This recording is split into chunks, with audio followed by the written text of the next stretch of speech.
Hey everyone, so One Piece chapter 1005 just came out, and if you are a Nico Robin fan, then you must have loved this chapter, because this is probably the first major Robin highlight chapter that we've gotten in a long time. Just a full chapter dedicated to showcasing Robin, her big entrance into the action, right? So I definitely enjoyed this chapter because Robin, I won't say now she's still one of my favorite Straw Hats just because she has lacked so much screen time in my opinion throughout most of the New World, but there was definitely a time that Robin was one of my three favorite Straw Hats, three favorite characters in the entire series. So this is a good throwback. I hope we get more focus on Robin in the chapters going forward. Obviously she's set up to get a big fight, tag teaming at least with Brook, so I'm pretty sure that's going to happen. But let's start from the top with basically the Sanji and Black Maria scene. I'm sure that there's a lot of different takes on how you felt about this scene, especially if you're a diehard Sanji fan. I maintain that basically this scene was, this whole situation, it wasn't ever meant, like Sanji was never going to really look good in this whole situation. It's Sanji versus a woman. We know how this plays out. We've seen this before. So if you're waiting for Sanji's big moment, I just wouldn't count on it being right now, right? If we go back to Enies Lobby, Sanji and Khalifa, that was kind of Sanji's, those Sanji, not necessarily at his worst, because, at the same time, there is some honor to sticking to your principles, even if the principles are unreasonable. That was brought up and discussed between Sanji and Nami right there, in the Enies Lobby scene. But at the same time, seeing Sanji get beaten by someone he could easily beat, and basically seeming, literally, you could argue he seemed literally washed up with him in his total bubble form and everything like that. And then his big moment was coming through, saving Usopp from Jaibura, getting that big fight, everything like that. And he actually had a really good speech to Usopp when he arrived there, so Sanji actually had a major pivotal role in Usopp's growth in Enies Lobby just in general through his entrance. But enough about that. The point being basically, if you're a Sanji fan who is not happy with how this whole scene played out, I understand. I would still just wait for, when Sanji's actual time to shine comes. Although it does feel like we've been saying that for a while, so I can understand, right? I guess what I would say is that when it feels like Sanji has in general been kind of getting the short end of the stick for a while now, then this just adds, another drop into that already fairly large bucket. But don't worry, Sanji's gonna get something by the end of this arc. I'm pretty sure he's gonna get a good fight. We don't have to worry about that, I don't think. So, regardless, Black Maria's interrogation turned out to be way more brutal than, what we would have expected, because she actually just I thought she was gonna charm or seduce her way to basically getting the information that she wanted, or getting Sanji to do what she wanted, which, that wouldn't have worked. I have enough faith in Sanji to believe that wouldn't have worked. It was clearly not working. But she pulled out the brass knuckles, and she just kind of went to town, and I did not expect that from Black Maria. I think that was a bit jarring for a character that seemed to be such a charming seductress, right?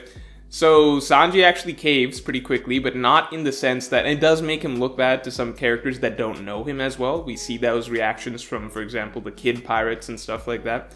So it does make him look a little bad to characters that don't know him as well, but to characters that do know him, they understand why he's doing it. And from Sanji's perspective, it actually, it's not a bad moment for him. It's actually meant to be played up as, a sign that Sanji has trust in Robin. And that's actually pretty significant because Sanji is very often throughout the series a character that, even if he trusts his comrades and everything like that, he prefers to take greater burdens than he needs to upon himself.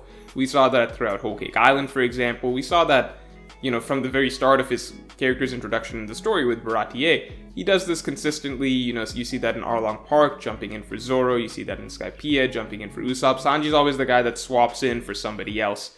He's always the guy that wants to take the burden off of one of his crewmates and put it on himself. So this was actually, it was arguably a good moment for Sanji in that he chose to basically say, I trust obviously Sanji, he could take a beating till, I don't know, God knows how long, right? We know Sanji could have taken this beating for the rest of the Onigashima fight and just not caved in, but the fact that he caved in wasn't so much him caving in, it was more so basically I trust Robin, I believe that Robin can beat you. He hinted as much in the last chapter with, underestimate Nico Robin at your own peril, if that's the translation that you were unfortunate enough to have to read for the first time. Underestimate Nico Robin at your own peril.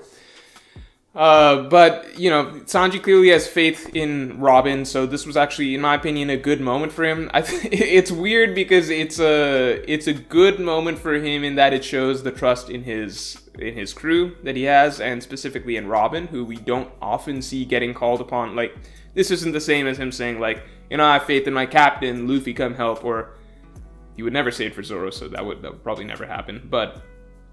you understand it's like a little different for Robin, and that's the person that he's putting his faith in, because I don't know, we haven't seen Robin in that savior role as much as certain other characters, and I'll get to that in a second. But the point being, basically, I do think it was a good moment for him in the sense that it showed his trust in his crewmates. A bad moment for him in the sense that, in general, it is, the gag is that he looks kind of lame and, I guess, unmanly to a lot of the outside characters, essentially, right? And that's just, like, when you line that up with many other moments that he's been getting so far where he's looked like a little, I don't know, lame or less than himself in the last 100, 200, I don't know how many chapters you want to count it for, then maybe it feels like another, just another typical Sanji tragic situation. But again, holding out hope, he's gonna get some good stuff down the line. This stuff will happen, let's just enjoy the moment for what it is, which is Sanji putting his trust in Robin. So, then Robin arrives and, uses her class... We're gonna see some new techniques from Robin, I'm sure, but she starts off with the basically standard giant hand spank. So we're going to see some new techniques. I'm confident in that, but to me it's just funny that the first thing that she shows up with is basically exactly what I would expect her to show up with, which is just like slapping Giant Maria. Sorry, not Giant Maria. Although Black Maria is pretty giant, but slapping Black Maria with a giant hand. So Robin shows up. Robin is obviously elated that Sanji put his trust in her, even though she is, a significant target her entire life, she's basically been having to run, she's been having to try and evade people, escape from people, but the fact that a crewmate is calling upon her, even though it's dangerous to come help because they trust her, that's a big deal for her character, because now that I think about it, that's something that, this is kind of not a role reversal, really, but, like, it is a new situation for Robin, and it probably is almost... fitting that for so long, even throughout the New World, it's been discussed that, for example, in Zoe, Robin talking about how, I have good friends who can protect me now. She's talked about that pre-time skip, she's talked about that post-time skip and such, but it hasn't come into play as much the fact that, she can come through and actually protect her crewmates and sort of not repay favors. The Strides don't have a favor counter or whatever, but sort of bring that same energy back to them, and that's really nice to see, because this is the first time, again, as I've said multiple times, that we've seen Robin basically, people calling for Robin to come help them, when in the past she's basically been that sort of precious, really important character that needs to be protected at all costs. Here she's able to play the White Knight role. So that was good to see. Also, I was almost, when I read the chapter, the really demonic face that she had on and everything like that, I was almost going to say, this feels like old school Robin, but then I thought about it, and Robin actually, this isn't even old school Robin. Old school Robin was more, I would say, much more cool, calm, stoic. This is more, this is demonic, I guess, kind of into it, energized Robin that I don't think we've really seen either. I think the only other time I can kind of remember Robin having this sort of expression was, I want to say Punk Hazard, when it was a funny gag moment. The Strats are trying to... Luffy, Robin, Zoro, and Usopp are trying to cross the river, and they see Brownbeard and his crew, and they've all got nice coats, and they're basically like, we're going to take those coats. That was the last time I remember Robin having this sort of expression. So it's not even common for her across the series, but it was cool to see here. And then obviously the flip side of that, seeing her give, a cute little wink basically to Sanji at the end of the interaction, like, I'll take care of this, or thanks for relying on me, right? Brook is in this fight too, which I think is great, because I do think it's a little much that... Well, I don't know, it's hard to say because we haven't seen that much of the Tobiropo actually, like, fighting and matched up against the Strats so far, but, with the hype that the Tobiropo had... The fact that, X-Drake, for example, is a Tobiropo, that kind of gives us an idea of what that sort of standard is. We know Jinbei, who's a very strong character, is fighting Who's Who, things like that. Just based on those factors, I would be a little surprised if Robin was able to just take a Tobiropo down by herself, but having Brook in the mix as well, I think is just perfect. These two are characters who are, like, people talk about how Robin doesn't get fights throughout the series. Brooke literally never gets fights throughout the series. Literally does not get a fight.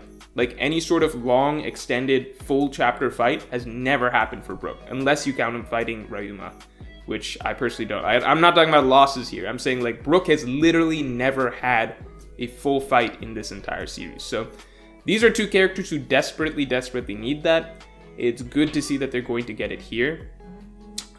Robin versus Yama was the last time that we saw her get, a full chapter sort of fight, but I would count this as probably her first serious fight, and because in that fight she wasn't really pushed ever.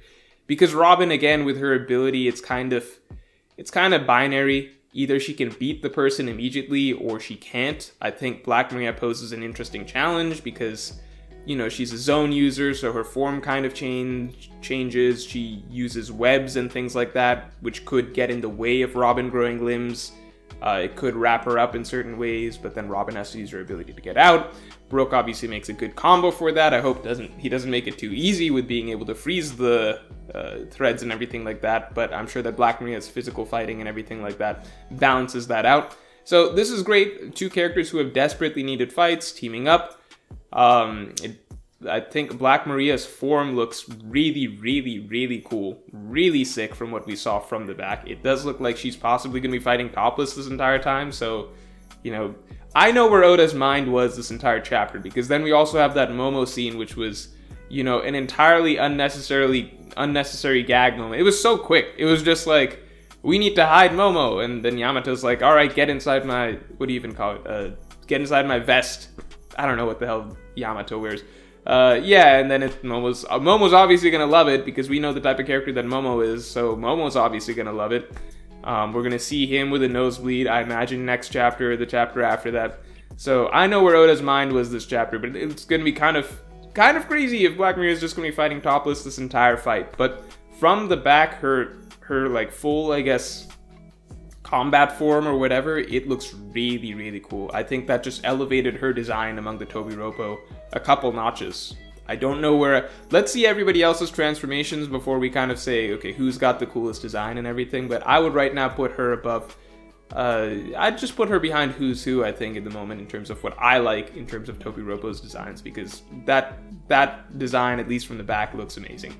So beyond all that, just the missing little threads, we've got Jack and I guess whatever is going to happen with Sanji. So Jack is back in the mix.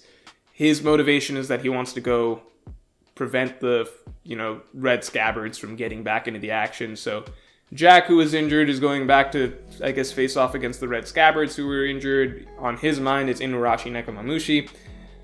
Don't know how I feel about this, because Jack is clearly heavily injured, so is he going to be fighting? Is he going downstairs to fight against the scabbards, and it's going to be, I don't know, injured? We're going to see injured Jack versus injured Inuarashi Nekomamushi. I guess that makes it more, I guess that gives us the fight that we didn't get to see up on the rooftop.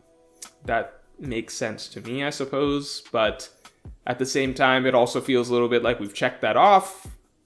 I don't know, I feel like the hype behind Jack as a whole has kind of died down, so this feels like not as interesting of a confrontation that we want to see at this moment in time.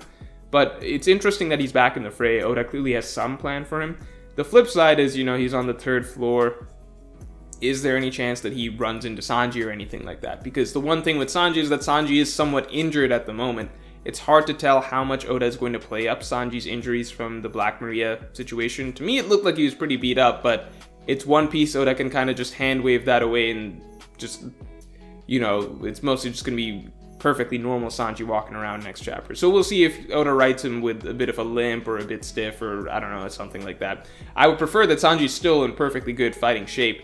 I would really dislike if what it came down to was Sanji versus Jack, and Sanji's, injured and Jack is injured, and it's just a weird handicapped sort of fight. I generally prefer these long drawn-out fights to be between when the characters are somewhat fresh, but we'll see. There's also Marco, who could do a quick heal for Sanji if that became the case, especially if Sanji were to step in and help Marco against King and Queen.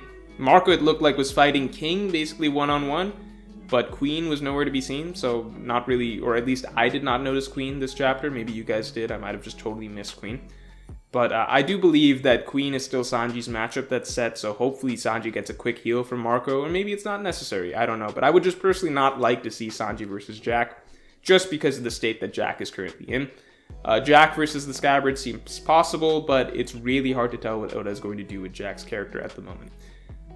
Besides that, I think we just have to wait till next week to see if we end up getting back to the rooftop, because it looks like most of the matchups are pretty much set.